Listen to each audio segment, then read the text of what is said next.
자, 다 같이 앞에 한번 볼게요. 일단 10번 문제를 푸실 때 여러분들이 가장 눈여겨봤을 것 같은 부분은 빈칸 다음 문장에 in other words 재진술이 나와 있기 때문에 빈칸 문장과 다음 문장이 사실상 같은 문장이다. 이걸 생각하고 근거를 잡은 다음에 선지로 내려가셨을 겁니다. 그렇죠? 이 정도는 다 기본적으로 했을 거라고 생각을 하고 중요한 기출 개념어 두 가지만 정리해보고 갈게. 잘 봐봐. 초반부에 보면 prove or disapprove them against라는 표현이 등장해요. 이 전치사 against는 굉장히 중요하다라고 제가 정리를 한번 했습니다. 마지막 문장도 뭐가 등장하냐면 이렇게 등장해요. against data, test it against data라는 표현이 등장을 해요. against는 정확하게 해석을 처리하는 게 굉장히 중요합니다. 두 번째, 선지 5번에 보면 observing이라는 단어가 등장해요. observing. 이 5번의 observe를 어떻게 해석 처리할 것인가도 되게 중요한 문제입니다. 정리해 볼게. 자, against란 전치사는 우리가 이렇게 얘기했어. 접촉과 충돌의 의미를 가지고 있다. 이미지를 가지고 있다라고 이야기했죠. 접촉과 충돌의 이미지.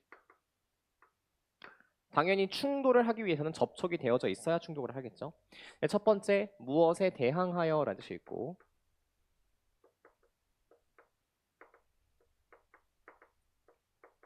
두 번째, 무엇과 비교하여라는 뜻이 있고요.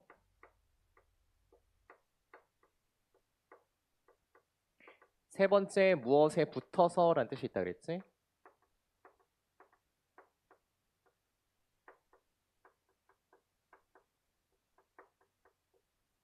여기까지 의미를 정리하시면 됩니다. 지금 여러분들이 보고 있는 prove or disapprove them, 증명하거나 그들을 반증합니다. 표본이 추출된 데이터와 비교하여. 이렇게 해석하는 게 정확한 해석일 거야. 두 번째, 비교하여의 뜻으로 해석을 처리해 주시면 됩니다. 자, 5번 선지에 observing hypothesis testing procedure 이라고 나와 있는데 일단 뒤에 나와 있는 명사 표현을 한국어로 한 번만 좀 적어보도록 합시다. 가설, 검증, 절차라는 뜻이에요. 가설, 검증, 절차. hypothesis testing procedure 딱 한 번만 한국어로 적어보시면 돼요. 다음부터는 머릿속으로 즉각적으로 해석이 될 겁니다. 가설, 검증, 절차. 그것을 관찰하다라고 해석하지 않습니다. observe는 뜻이 두 가지가 있어. 첫 번째, 관찰하다. 혹시 두 번째 뜻을 아니? 2차적인 의미? 법이나 규칙, 규범 따위를 준규야. 준수하다라는 뜻이 있죠. 두 번째, 준수하다. 지키다, 준수하다라는 뜻이 있어요. 그래서 명사 표현까지 함께 정리할 필요가 있어. 관찰하다, 명사로. observation.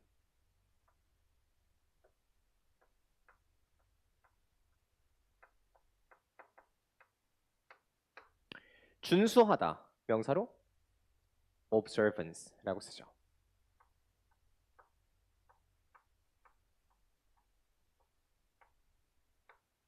스펠링을 주의하세요. 관찰하다, 준수하다. 명사로는 표현이 달라집니다. 그렇죠? 5번 선지는 뭐라고 해석해야 돼? 가설 검증 절차를 준수함으로써 이렇게 해석을 해주시면 되겠네요. 자, 빈칸이 포함된 문장부터 한번 가볼게. in practice라는 표현은 실제로는 뜻이에요. 실제로는. 그래서 같은 표현으로 너희가 쉽게 인식할 수 있는 표현으로 바꾸면 in fact로 바꿀 수 있겠다. 그렇죠? in fact. 사실상 실제로는 이란 뜻이죠. 그들의 연구와 이론적인 결론이 만들어집니다. 어떻게 만들어져요? 빈칸으로 만들어져요. 연구와 결론이 어떻게 만들어지는가 여기에 대한 정보를 찾아보도록 할게. 첫 문장부터 가보자. 최근 몇십 년에 걸쳐서 학문적 고고학자들은 have been urged. urge는 촉구하다는 뜻이 있죠. 촉구를 받은 거야. 야, 그렇게 해야 돼. 이렇게 하면 안 돼. 이렇게 해야 돼. 라고 촉구를 받은 거죠. 자신의 연구를 수행하고 발굴을 수행하도록 촉구받는 겁니다. 뭐에 따라서? 가설을 검증하는 절차에 따라서 연구를 해야 돼 라고 촉구받은 거죠. 이것은 이렇게 주장이 되었어요. 우리는 반드시 일반 이론을 구성해야만 합니다.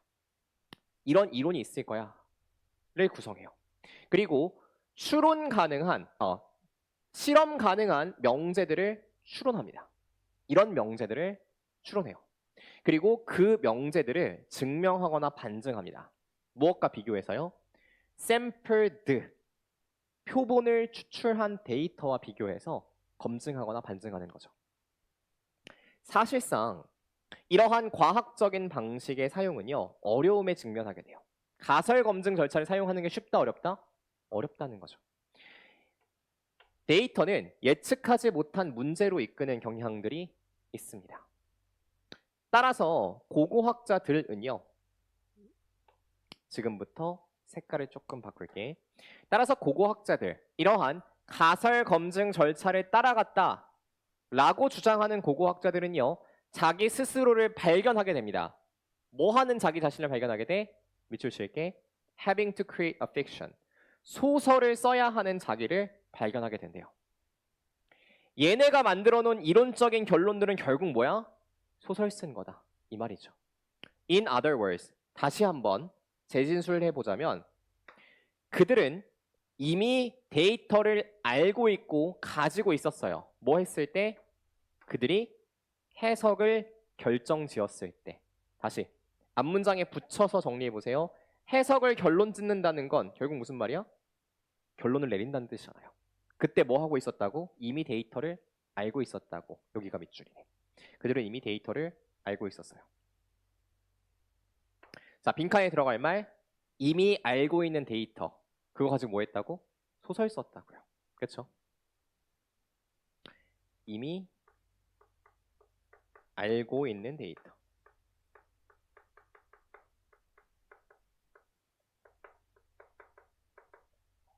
그것으로 뭘 만들었다? 결론을 구성하게 되었다. 소설 썼다. 같은 말이죠. 이 문장 표시하고 나서 선지로 내려가셔야 됩니다. 1번.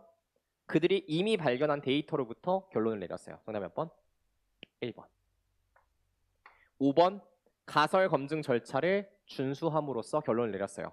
아니죠. 정확하게 반대 표현이죠. 1번 선지와. 정답은 1번. 매력적인 오답은 5번입니다. 자, 10번까지 전체 클리어. 11번 문제 가자. 11번 문제 별표 치시고요. 오늘의 두 번째 별표지 5번 문제, 11번 문제가 별표입니다. 시간을 2분 30초 줄 테니까 조금 꼼꼼하게 읽어보도록 할게요. 지금부터